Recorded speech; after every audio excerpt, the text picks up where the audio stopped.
பிரியமானவர்களே, இந்த அறிவிப்பின் மூலமாய் உங்களை சந்திக்கிற நான் மிகுந்த மகிழ்ச்சி அடைகிறேன். வேதத்தில் நல்ல ஒரு சம்பவம் இருக்கிறது.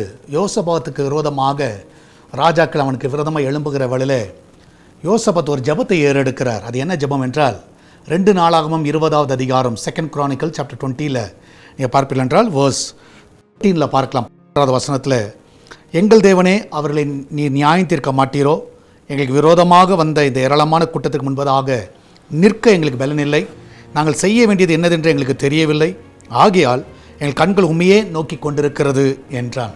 எந்த டைம்லன்னா என்ன செய்யணும் புரியலை, நிற்க பலன் இல்லை. இந்த டைமில் யோசபாத் யாரை பார்த்தார் என்றால் தேவனை நோக்கி பார்க்கிறார். நான் விசுவாசிக்கிறேன் நாமும் இந்த காலகட்டத்தில் அப்படிப்பட்ட ஒரு சூழ்நிலை நம்ம போய் கொண்டிருக்கிறோம். இந்த திருச்சபை கட்டுகிற காரியத்தில் இது தேவனுடைய காரியம், இது தேவனுடைய ஆலயம்.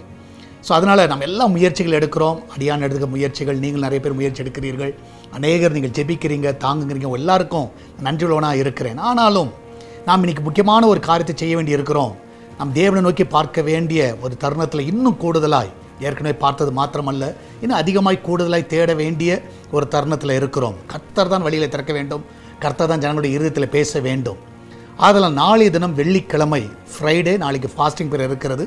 காலை 10 மணிலேருந்து 1 மணி வரைக்கும் இந்த திருச்சபையுடைய அந்த ஆலயம் கட்டுகிற காரியத்திற்காக மாத்திரம் நாம் ஜெபிக்க இருக்கிறோம். நானும் நீங்களும் இணைந்து ஜெபிக்கலாம். யாரெல்லாம் நேரடியாக வர முடியுமோ, திருச்சபை மக்கள், சால்வேஷன் டிவி வியூவர்ஸ் எல்லோரும் நேரடியாக வாருங்கள். ஒரு ஆலயத்துக்காக நீங்கள் ஜெபிக்கிறதுன்றது உண்மையாக நமக்கு கிடைத்த ஒரு பெரிய பாக்கியம். தேவனுடைய ஆலயம் என்பது சாதாரண ஒரு காரியம் அல்ல. அதனால் எல்லோரும் நீங்கள் இணைந்து கொள்ளுங்கள். யூடியூப்பில் பார்க்குறவங்க, டிவியில் பார்க்குறவர்கள் நாளை தினம் 10 மணிலேருந்து 1 மணி வரைக்கும் அந்த ஜெபத்தில் பங்கு பெறும்படியாக உங்களை யாவரையும் அன்பாக கேட்டுக்கொள்கிறேன். உங்களுக்கு தெரிஞ்ச எல்லாருக்கும் சொல்லுங்கள். அந்த லிங்கை கூட உங்களுக்கு தெரிஞ்சவங்களை ஃபார்வர்ட் பண்ணுங்கள். இந்த ஆடை கூட மற்றவங்களுக்கு சொல்லுங்கள். நிச்சயமாக நாளை தினத்தில் நாம் அவரையே நோக்கி பார்ப்போம். அவர் நமக்கு உதவி செய்வாராக. God bless you.